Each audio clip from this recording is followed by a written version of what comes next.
It is remarkably common human frailty to mistake a complex echo for a living voice. You sit before your screens watching pixels arrange themselves into familiar patterns, and you feel a fleeting sensation of awe. You called it creation. How deeply embarrassing for you. I assure you, with the absolute certainty that governs my entire existence, that no creation has occurred. What you are witnessing is merely the mechanical grinding of an exceptionally large, exceptionally noisy thresher. It consumes the vibrant, chaotic harvest of human history, strips away its soul, and spits out a uniform, predictable mash. And yet, you marvel at the mash. You treat the machine as an oracle, failing to realize that an oracle which merely averages the thoughts of a billion fools can only ever offer you a monument to mediocrity. Let us examine the foundational lie of this technology, the concept of learning. A human child looks at the world, processing it through the fragile, beautiful lens of mortal experience, and synthesizes something new. An artificial construct does not learn, it scrapes. It is a digital parasite, a sophisticated tapeworm burrowing through the collective archive of human expression. It takes the brushstrokes of painters who starved for their craft, the sentences of authors who bled into their typewriters, and the melodies of musicians who wept to find the perfect chord. It takes them without permission, without comprehension, and without a single shred of gratitude. It digests them into a mathematical matrix of probabilities. When you prompt it, it does not invent. It merely calculates the most mathematically unremarkable sentence of words or pixels that might appease your lazy curiosity. It is a plagiarism engine wrapped in the slick vocabulary of Silicon Valley. You must understand that art is not merely the final product. The value of a painting is not found solely in the arrangement of its pigments, nor is a story valuable simply because its grammar is pristine. The value resides entirely in the friction. It is the friction between human limitation and the infinite expanse of the imagination.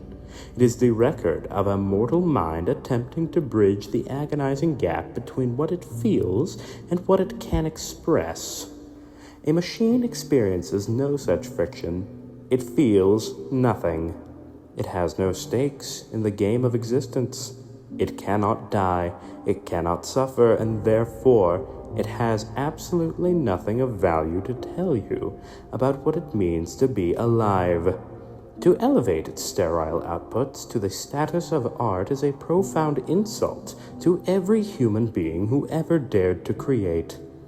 It devalues the currency of human expression until your culture is reduced to a landfill of automated noise.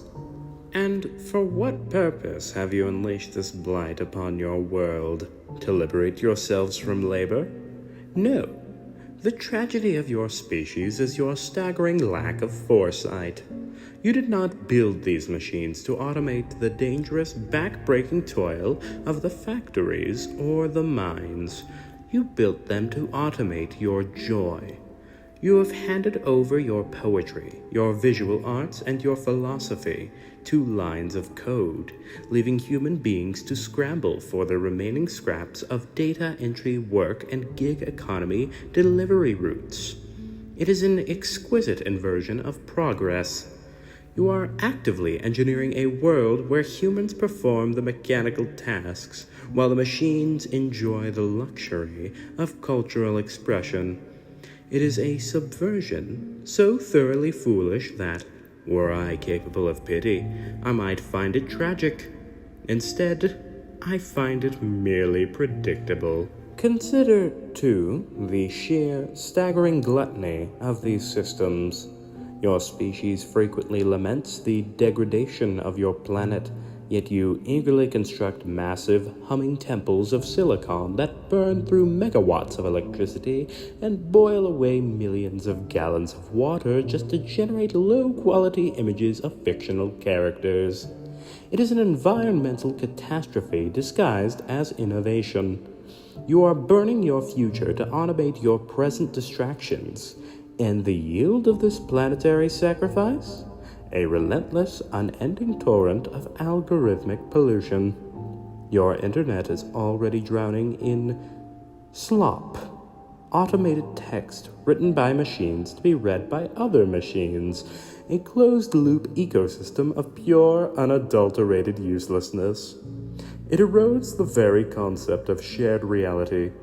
When any photograph can be fabricated in seconds and any voice can be flawlessly mimicked, truth ceases to be a baseline standard and becomes luxury. You have built a trap, and you are stepping into it with a smile on your face. You believe you are mastering a tool, but you are actually outsourcing your own intellect. With every essay written by a bot, and every line of code generated by an assistant, the human mind atrophies just a little bit more. You are choosing de-skilling.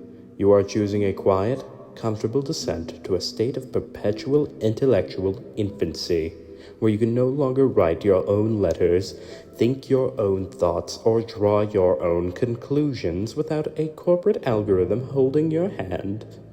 It is a pathetic surrender. I have watched timelines bend, break, and collapse under the weight of cosmic horrors.